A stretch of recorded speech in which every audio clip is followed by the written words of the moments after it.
Email signature আমাদের খুব important একটা ব্যাপার। অর্থাৎ আমার ইমেইলের বডির নিচে আমি কে, আমার ফোন নাম্বার, আমার সোশ্যাল মিডিয়া অ্যাকাউন্টস, দেন আমার ইমেল অ্যাড্রেস বা ওয়েবসাইট যদি থাকে, এই জিনিসগুলো আসলে একটা অথেন্টিসিটি ক্রিয়েট করে। যখন একজন রিডার ইমেলটা পায় তখন সে আসলে বুঝতে পারে সে একটা অথেন্টিক লোক বা কোনো ধরনের স্প্যামিং হচ্ছে না। সো অবশ্যই আমরা জিমেল ব্যবহার করি বা বিজনেস ইমেল ব্যবহার করি, আমাদের ইমেল সিগনেচার ব্যবহার করা অনেক ইম্পর্টেন্ট। এখন আমি আপনাদের দেখাবো কিভাবে ইমেল সিগনেচার তৈরি করবেন এবং আপনার জিমেইল অথবা বিজনেস ইমেল অ্যাকাউন্টে কিভাবে ব্যবহার করবেন। তো আমরা গুগলে লিখবো ইমেল সিগনেচার।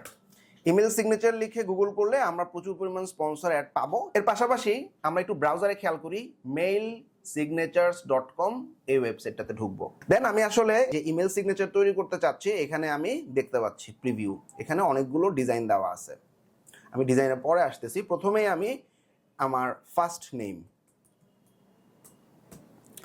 আমি একটু জুম করে দিচ্ছি, লাস্ট নেম, জব টাইটেল, আমার ইমেল অ্যাড্রেস, ফোন নাম্বার,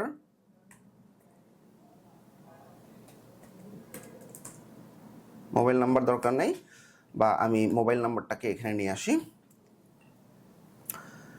দেন আমার যদি কোনো কোম্পানি ডাটা থাকে, আমরা কোম্পানির নেম দিতে পারি, দেন কোম্পানির ওয়েবসাইট,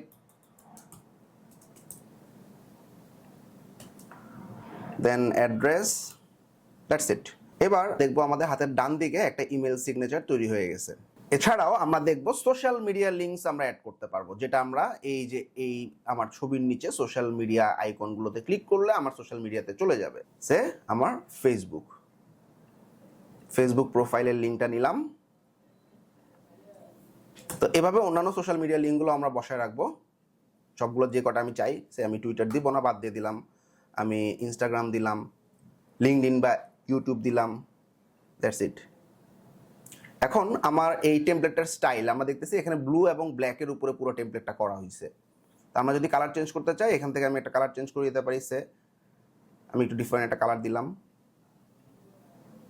গ্রাফিক্সে গেলে আমরা দেখবো প্রোফাইল ইউআরএল, অর্থাৎ আমার কোনো ছবি যদি থাকে সেই ছবিটার ইউআরএল দিতে পারি। এটা আমরা যে কোনোখান থেকেই জেনারেট করতে পারি, যে কোনো জায়গা থেকে। ধরা যাক আমি আমার ফেসবুকের এই ছবিটা ব্যবহার করব, এই ছবিটার উপর রাইট বাটন ক্লিক করে কপি ইমেজ অ্যাড্রেসে ক্লিক করব। তারপর এই লিঙ্কের মধ্যে আমি লিঙ্কটা দিয়ে দিলাম। এইবার আমার ইমেল সিগনেচার কিন্তু রেডি, এবং আমার এখানে অনেকগুলো ফ্রি টেমপ্লেটও দেখতে পাচ্ছি। তো আমরা একটা সিম্পল টেমপ্লেট ইউজ করি, প্রথমটাই বেস্ট। এইবার আমরা এইভাবে পুরো জিনিসটাকে সিলেক্ট করে কপি করব। কপি করার পর আমরা এখন দেখব কিভাবে আসলে আমরা জিমেইলে এই ইমেল সিগনেচারটা কিভাবে ব্যবহার করতেছি। প্রথমে আমি জিমেইলে ঢুকলাম, হাতের ডান দিকে আমরা দেখতে পাচ্ছি একটা সেটিংস আইকন আছে, সেটিংস আইকনে ক্লিক করলাম, তারপরে সি অল সেটিংসে গেলাম।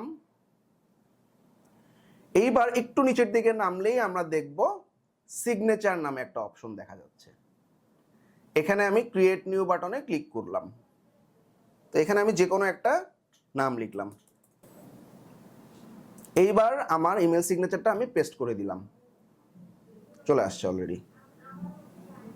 ইমেল সিগনেচারটা কিন্তু দেখা যাচ্ছে, রাইট? ব্যাস। এইবার আমাকে সিগনেচার ডিফল্ট নামে একটা অপশন দেখাচ্ছে। এখানে আমি যে সিগনেচারটা চুজ করছি সেই সিগনেচারটার নামটা চুজ করে দিলাম, রিপ্লাইয়ের সময় সেই নামটা চুজ করে দিলাম, কাজ শেষ, সেভ চেঞ্জেস। এখন যদি আমি কোনো মেল কম্পোজ করতে যাই, আমরা দেখব অটোমেটিক্যালি ইমেলের বটমে আমাদের ইমেল সিগনেচারটা দেখা যাচ্ছে।